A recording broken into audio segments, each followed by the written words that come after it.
Today I will show you a comedy, drama film from 2009, titled Castaway on the Moon. Spoilers ahead. In the city of Seoul, Kim Sung-gun is having a bad time. He has lost his job, his girlfriend broke up with him, and he's drowning in debt, so he decides to jump into the river. However, instead of dying, he ends up washing ashore on a coast near the city. Seeing his drowning didn't work, he thinks it'll be more effective to jump off the famous 63 building, but when he tries to go back to the city, he realizes he's on an island with no way out. His cell phone isn't working, so he leaves it under the sun to dry and then goes to sleep, covering himself with some old newspapers. In the morning, he's woken up by the sound of a ferry passing by, so Sung-gun tries to get their attention, but the only passenger that notices him thinks he's merely waving to say hi. After writing help on the sand, he tries his phone again and discovers it's working again, but it barely has any battery left, so he needs to be careful. His first call is to 911, who think he's pranking them when he says he's on an island near the bridge, so they hang up on him. Next, he calls his ex-girlfriend, who reminds him she doesn't want to talk to him and hangs up as well. Before he can make another call, he receives one from a telemarketer, who won't listen to his request for help and keeps on trying to sell him something until the phone battery finally dies. Now his only option is to swim across the river, not an easy task when the water is freezing. Sung-gun tries anyway and soon proves to be a big mistake. He's never learned to swim properly. As he drowns, his mind goes through all the depressing moments of his life, his father being disappointed that he can't swim instead of teaching him, various failed job interviews, his girlfriend breaking up with him, and a catchy advertisement that got him to ask for a loan. As he returns to the shore, these memories make him realize there's no point in going back because he doesn't have a life to return to in the first place, so he tries to end things by hanging his tie from a tree. When he's about to do it, he hears the alarm from the civil defense running the biannual drills, thinks maybe he should do this after they're done, and after struggling against the tie for a few seconds, he leaves it behind when his body reminds him he needs to relieve himself. He goes deeper in the woods to take a dump, and while he's squatting there, he finds some salvia flowers, from which he takes some petals to suck their salvia off. They're so sweet that it makes him cry, and he decides he won't end things soon. After drinking water from the river, which doesn't taste good, he eats some mushrooms and tries to start a fire by just using some sticks, but it doesn't work, so he uses a lighter he had with him. When night falls, he's keeping himself warm with a decent fire and looking at his old life through the credit cards in his wallet. Then, he begins yelling at the city, realizing nobody can hear or see him, so he pulls down his pants and shakes his hips as he tells the world he has a much simpler life here on the island. The next morning, he begins walking around the island to pick up all the useful trash he can find. After getting a bottle of laundry detergent, he finds a duck-shaped boat that he drags back to the place where he's settling down and fills it with straw, making it a comfortable and safe place to sleep in. The next step is finding something to eat besides the mushrooms, which proves to be more difficult than it sounds. Birds fly away from him and his traps, he isn't fast enough to catch fish with the tools he builds, and he isn't capable of climbing a tree all the way up to steal some eggs. It's during one of these failed climbing attempts that a bird relieves itself on his head, so he goes to wash his hair in the river with the detergent he found. This detergent is now polluting the water and kills some fish, which Sung-gun roasts over the fire and has for dinner. He also leaves the leftovers in a pot during the night, and when he wakes up, he finds the birds that tried to eat the fish dead too, so he eats them as well. Then he spends the day laying down on the grass and enjoying the perfect boredom. Meanwhile, in the city, Kim Yoon-yeon, a young woman with a nasty scar on her forehead, lives a hikikomori life. She hasn't left her room in 3 years and every corner is filled with trash. There's a lock on the door so nobody can enter it, and curtains are closed so little light makes its way inside as well. Yoon-yeon survives thanks to her parents leaving food for her outside the door every day and paying for the internet bill, which is extremely important because she's addicted to the social network Cyworld. There, she posts images she downloads from the internet and lies saying there are things happening in her actual life just to get actual replies. Talking to strangers on the internet is easy, but she doesn't say a word to her parents. Whenever her mom asks her if she needs anything, Yoon-yeon responds by texting her. And from the generous breakfast her mom has left her, she only takes the rice and seaweed because she's very careful about the number of calories she eats.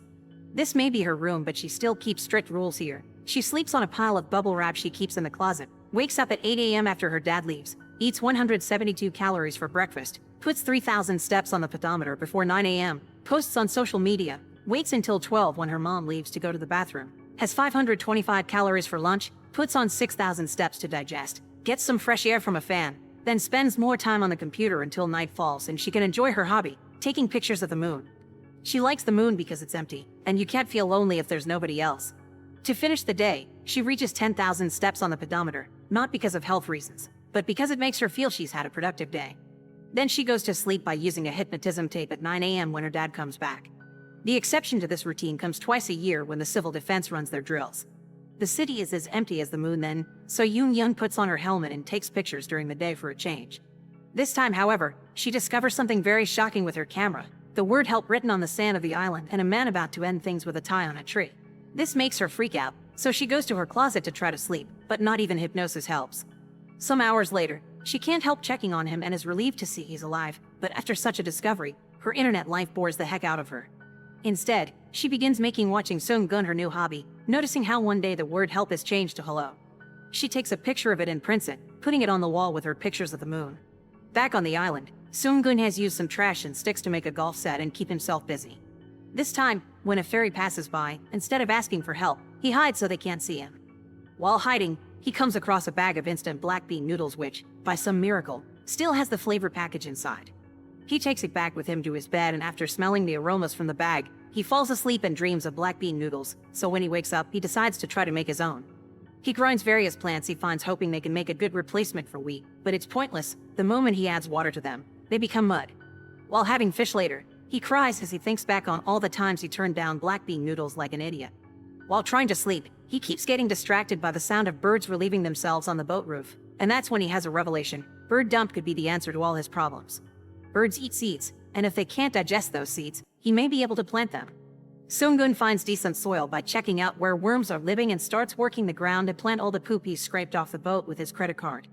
He built some protection for his feet using empty bottles, saves his own dump to use as manure, uses a rock to plow the land, and his own clothes to make a scarecrow, leaving his wallet inside the pocket of the jacket because he doesn't need it anymore.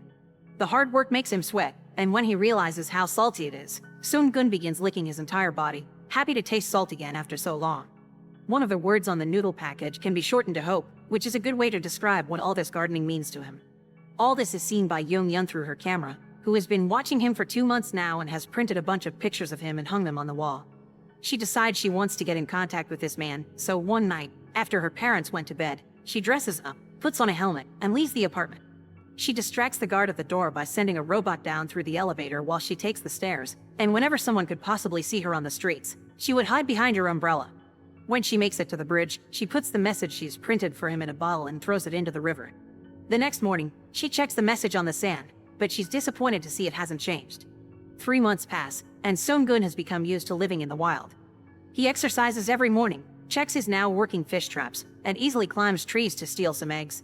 He continues taking care of his garden, and every time he sweats, he catches the drops with a little bottle that he uses later to season his food. One morning, he discovers his hard work has been successful. Sprouts have appeared in his garden. This puts him in a good mood to go looking for trash, and that's when he finally finds the bottle with a message in it. When he begins unrolling the sheet of paper, at first he thinks it is empty, but he finally reaches the end. He sees one word, hello. Now he knows someone is watching him. Seung-gun puts back his pants and after lots of thought, he decides to write a new message on the sand. How are you? This delights Yoon, who prints a picture of him with the message, and later that night, she does all the sneaking around again to send him a new bottle. Seung-gun finds the bottle quicker this time, and the message is simple. It says fine, thank you. And you? He responds by writing fine thank you on the sand, and later tells the scarecrow that he has a pen pal now. The scarecrow has a surprise for him in return. There's corn growing behind him, which makes him cry in happiness. One afternoon, Yoon decides to surprise him by paying a delivery boy to rent a boat and take some food to the island. Seung-gun is shocked to see the plates of black bean noodles, but he turns them down and tells the boy to give Yoon a message. He can't accept these because to him, a bowl of black bean noodles is hope. She ends up eating the dishes herself and accepts the idea that they do taste like hope.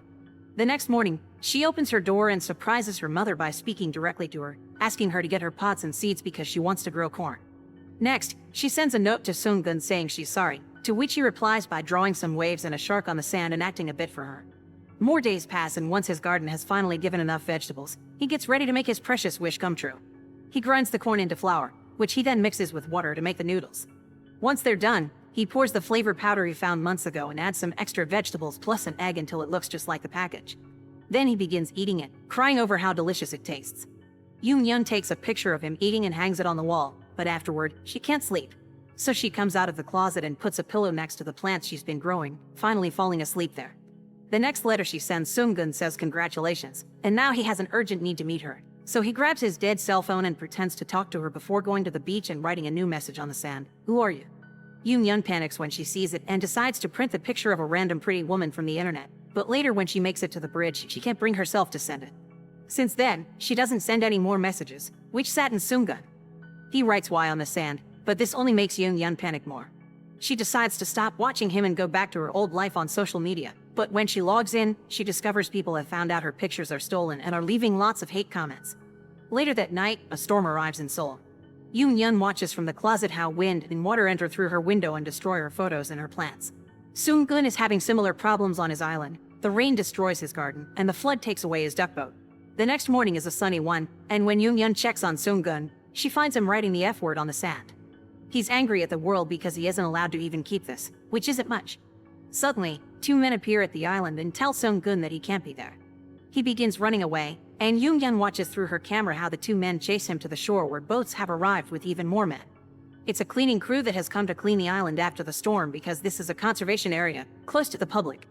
Seung-gun tries to fight the whole crew at the same time, but when he accidentally breaks a man's uniform, he is hit and falls to the ground, surrendering. The men put back his clothes on him and take him back to the city, leaving him in a random street like a hobo. Seung-gun then decides to go back to his original plan and jump off 63 building, for which he will have to take the bus. Yoon-yeon has been watching all this through her camera, and in a moment of unexpected bravery, she suddenly leaves the apartment in the middle of the day without her special clothes or her helmet to find Seung-gun. When she arrives at the spot the men left him at, he's already gone, but following the chatting of random people who comment on a strange hobo in the area, she makes it to the bus stop. Sadly, she's too late. Seung-gun has already boarded the bus, and thanks to having put his wallet in the pocket of his jacket, he still has access to his bus card, which still works. For a moment, Yoon-yeon thinks she's lost the chance to meet him forever, but then, her salvation comes. The civil defense begins ringing their alarm to start a new drill, which causes the bus to park for a while. Yoon-yeon wastes no time and goes after it, entering without hesitation and approaching Seung-gun to introduce herself. He immediately realizes who she is and they both smile at each other as they cry and the bus takes off again. The shaking makes Yoon-yeon trip and her hand ends up on Seung-gun's, making it look as if they were shaking hands. Make sure to subscribe and turn on notifications so you can watch more videos like this. Thanks for watching.